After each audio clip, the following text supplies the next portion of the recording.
All right. Are we We back? are back. We All are. right. Yeah. Welcome back to another edition of Live Feed Reads. I am Paul Reed, your host, along with Jason Crawford, Howdy, the howdy. Ed McMahon to my Johnny Carson. It is 1 o'clock on Friday, May the 19th. Same bad time, same bad channel. Yeah, same bat time, same bat channel. I am Batman. You would be Robin. What? Or right, fine. maybe you're The Cat. Joker. I'm the Riddler.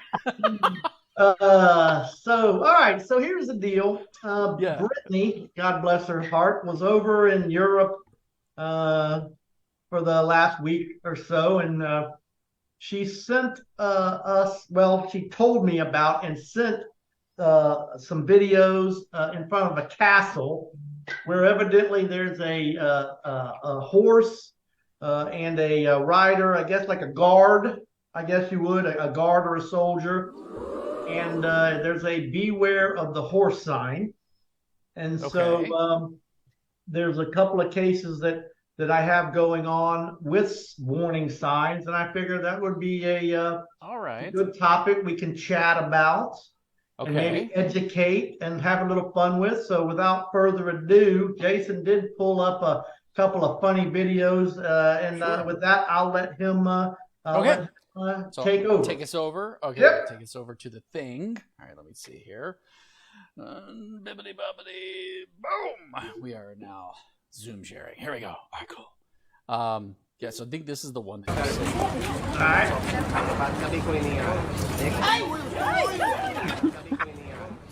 All right. He just slow-mo.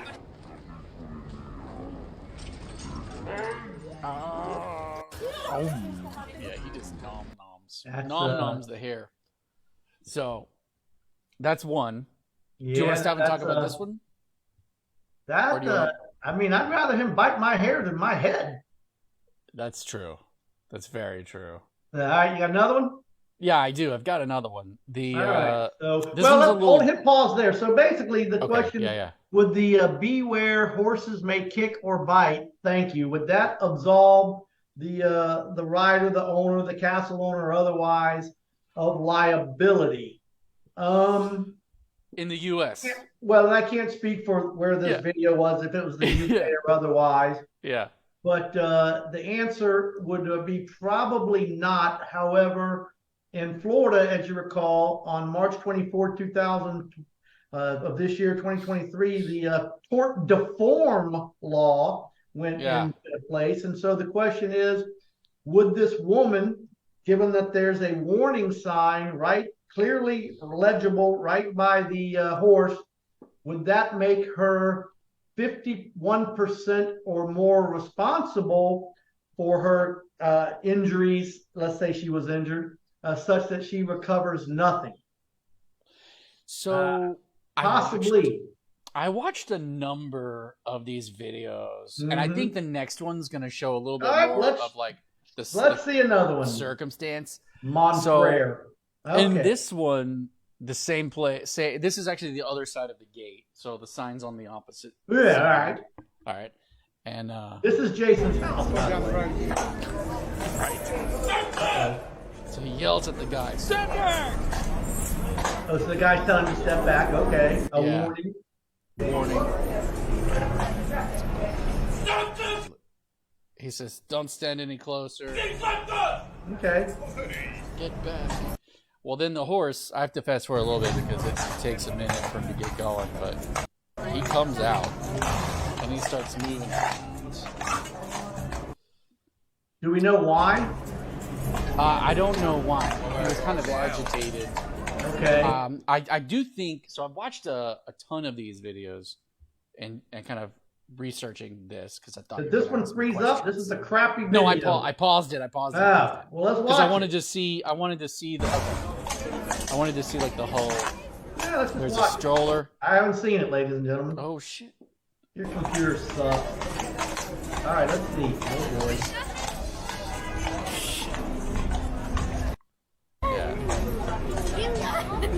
Yeah, the stroller. He nearly knocked over the stroller when he like spun around. Yeah. And all of that.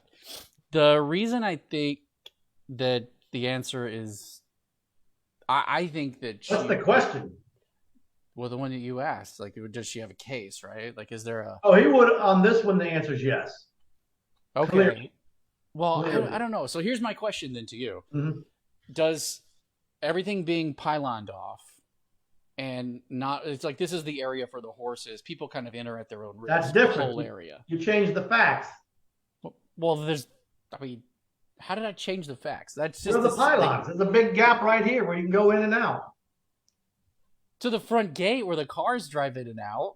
Well, yeah. Fair enough. But let's just say they have a standard practice of not keeping people beyond the pylons. Okay, yeah. So that was where my other question was going to be, which is these areas are clearly like marked off, but people do commonly kind of walk up, take a picture with the horse, and then go.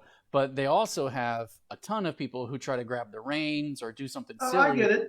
And over time, it agitates the horse. Period. Right? Yeah. Yeah. So here's the deal. The people that again, let's just talk about Moya because I don't know anything about England and could care less. But the people if you're in Florida and this is the situation and you're agitating that horse and this guy's telling you to stand back and you're not getting any money. I don't care if that horse stomps some right in your hiney. But if let's just say that horse is there and they don't make people, literally stand behind the pylons, enforce the rules, sign waivers, and the horse tramples somebody, that's a whole different issue. Yeah. Okay. Fair. Interesting. So, do you have any more? Or is that it on the videos? Those are it. All right. So we're gonna stop sharing, I guess. Okay. Yeah. All right. So then, which brings us to our topic of the day: do signs absolve the property owner, the business owner, from liability? The answer to that is yes. Sometimes. And no. Yeah. Now, what is that Johnny Five movie where he's like, need more input? Do you remember our topic on signs relating to dogs and dog bites and that Florida statute? What do you remember? Were you paying attention? I think so. Yeah. So, what I do remember from those videos was you need to have a beware of dog sign somewhere on your premises, regardless of what kind of dog you have. You need to have one because not having one makes you culpable or liable. But can subject you to liability. Yes. Can subject you to liability. So here's the deal. First, let's just talk about the signs in general. Sign guidelines. First, the text on the sign must be large enough for people to read it at a distance. Makes sense. Common sense. It must be placed in a spot where it's clearly visible. So let's say your front door and your garage is to one side of your house where everyone comes into your house and drops off packages and whatever. But you have a beware of dog sign on the far other side of your house against your fence. On the fence, right? That would probably not absolve you from liability because it's not in a spot where it's clearly visible. Trafficked. Okay. So you probably, depending on your yard and your house, more than one sign would probably be helpful. Yeah. Let's see. The people must be able to see the sign before they encounter the hazard. You can't have a beware of dog sign inside your living room up above your TV and people getting bit coming in the front door. Right. And then this is interesting. The text on the sign must be in a language that the majority of the people in a given area speak. So let's just say back in the day, I know that's no longer the case, but back in the day, Waimama was basically a Hispanic part of town. Yeah. Now it's blown up, but if you put English beware of dog sign in the yard and the 99% of the people speak Spanish, that's probably not going to fly. Interesting. Okay, so those are the guidelines. So back to Florida Statute 767.04, and you can put, it's called damage by dogs. You are correct. If you have a bad dog sign or, beware of dog has been held by the courts to be fined, then you're absolved from liability if your dog bites someone. The exception is one if it's someone under 5. A child under 5, that'd be where a dog sign doesn't help you. And 2, Sure.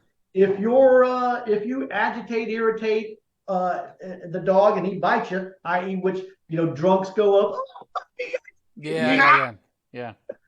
you're screwed. Yeah. But by and large, you want that beware of dog sign up, and you're good to go. All right, here's another one people may or may not do. Did we cover? Quick question. Okay. Because this kind of hits the part where the horse kind of leaves his little enclosure part. Did we cover where, like, if your dog gets out, you've got your dog's across the street, you're out of luck. Yeah. Okay. Yeah. Oh yeah, no, that's the one that says they must be placed in a spot where it's clearly visible. So I'll skip the equine activity and go to the slip and fall. Yeah. So the slip and fall, everyone has seen the beware wet floor sign, the yellow one. Yes. And I have one outside my office because coming in and out that door is I don't know, what is it, tile, marble, whatever it is. When it's wet, it's slippery. Yeah, it is. Yep. So that you have that sign there. Now, does that sign, you walk into your local convenience store and they have a sign right there in the middle and the floor is wet. Does that absolve the business owner if you slip and fall? I think that depends on how close it is to the stuff and whether they've. Well, let's just say it's right smack in the middle where they mocked. Okay. Yeah. Then, if they made reasonable efforts to clean it up, and it's still drying, then I would say no. But if they just left the mess and it's negligent, then the answer is no, but probably. Okay. It doesn't, but certainly the store is going to take the position. We took every reasonable step to make sure the store was clean and to warn people that it was wet. We put a sign up, so you're probably going to lose. It's not necessarily a summary judgment, meaning the judge is going to kick your case out, but you're probably going to lose that one on that. But because that's the clearest. But I'll give you an example. My 7-Eleven up the street is run by a gentleman, and he has the same 3 or 4 guys. We're friends. I go in and I get a Diet Coke every morning, big gulp. Just so you know, it's 85 cents with tax, 94 cents, 96 cents. And what they'll do, God bless, I love these guys, they'll have 2 cash registers, and sometimes there's a line over here, they'll run over here, type in mine because you put in your code, your phone number to get the the bonus rewards. So I just flip $1 on there, and out the door I go.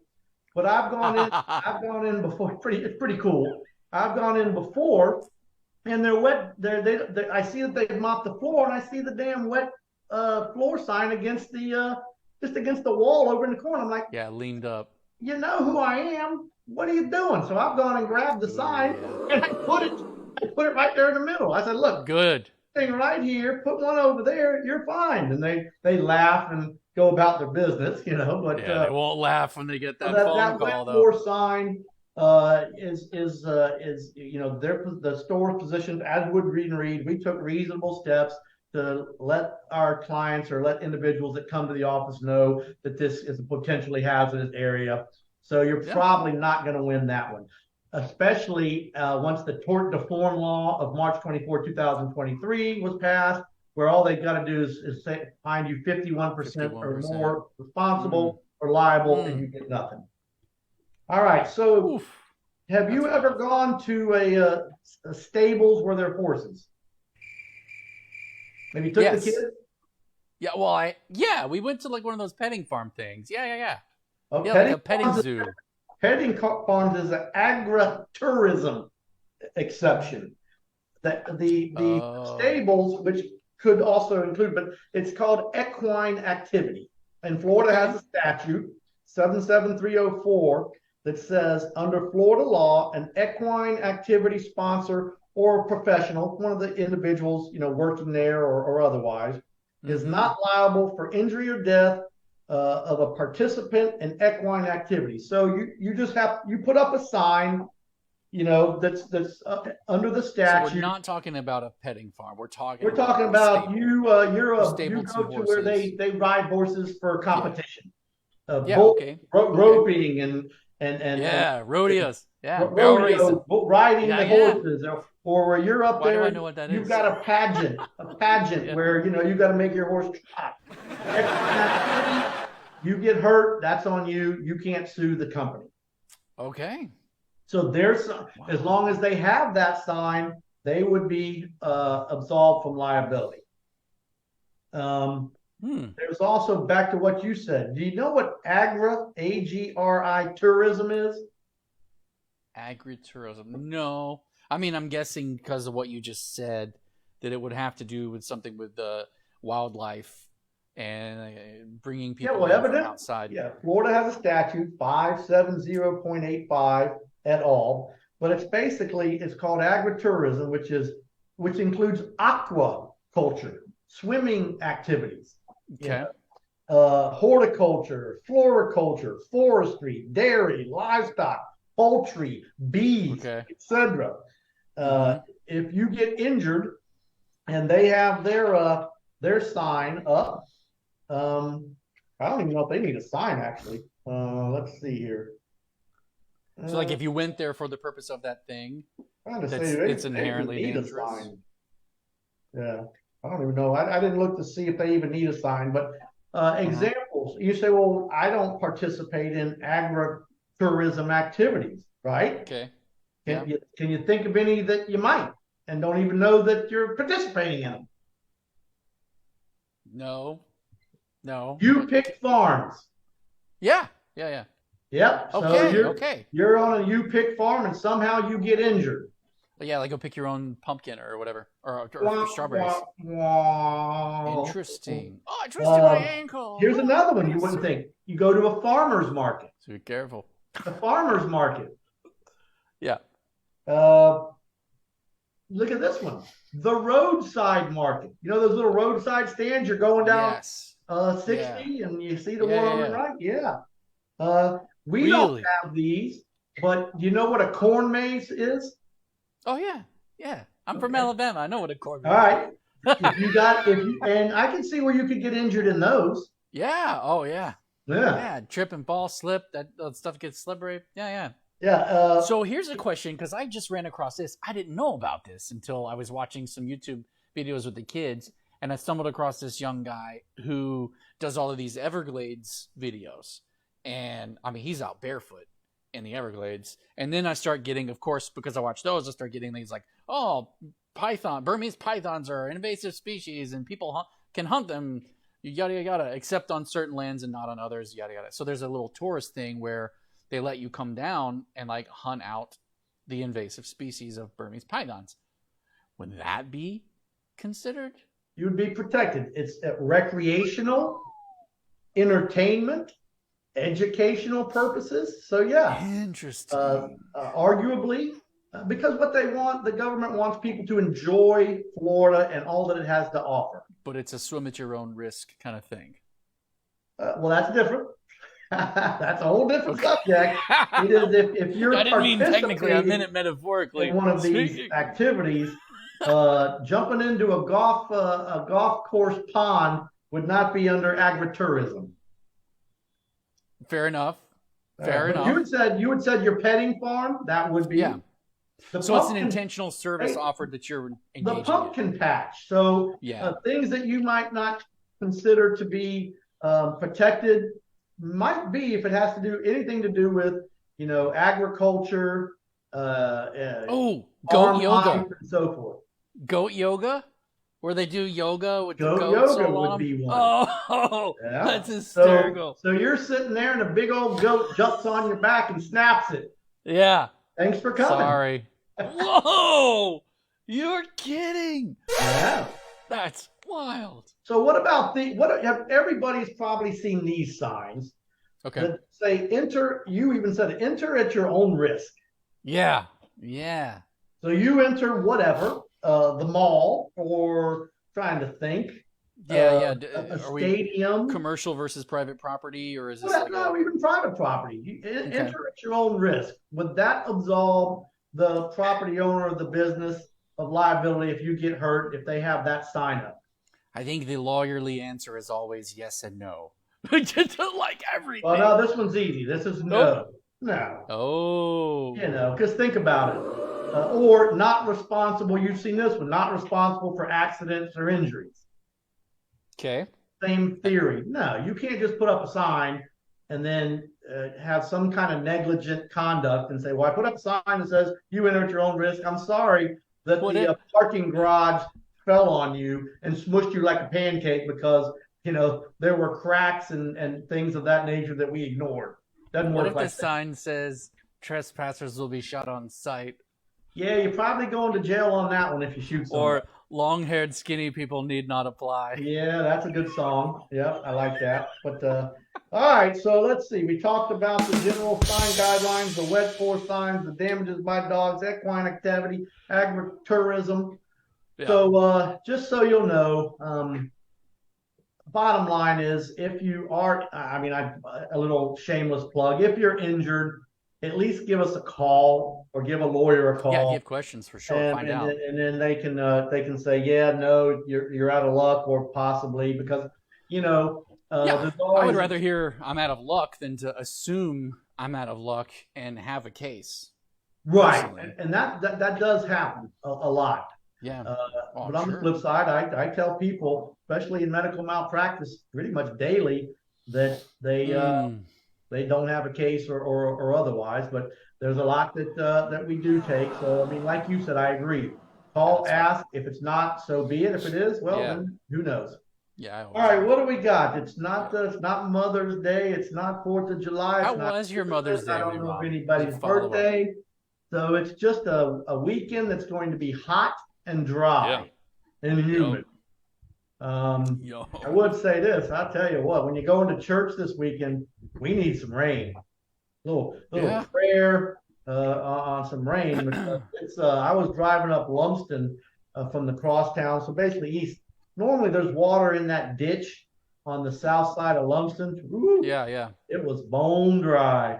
Yeah, I don't know. I take the kids on the walks, and I go barefoot down the sidewalk, and it's just been steaming. It's usually like, I don't know, reasonable.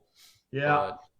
All right, what else? Oh, look, shameless plug. I put 3 books up there. If you haven't read my book, I don't know why, but what I was telling Des, if you haven't read the book or bought the book, I'll tell you, there's no better reason.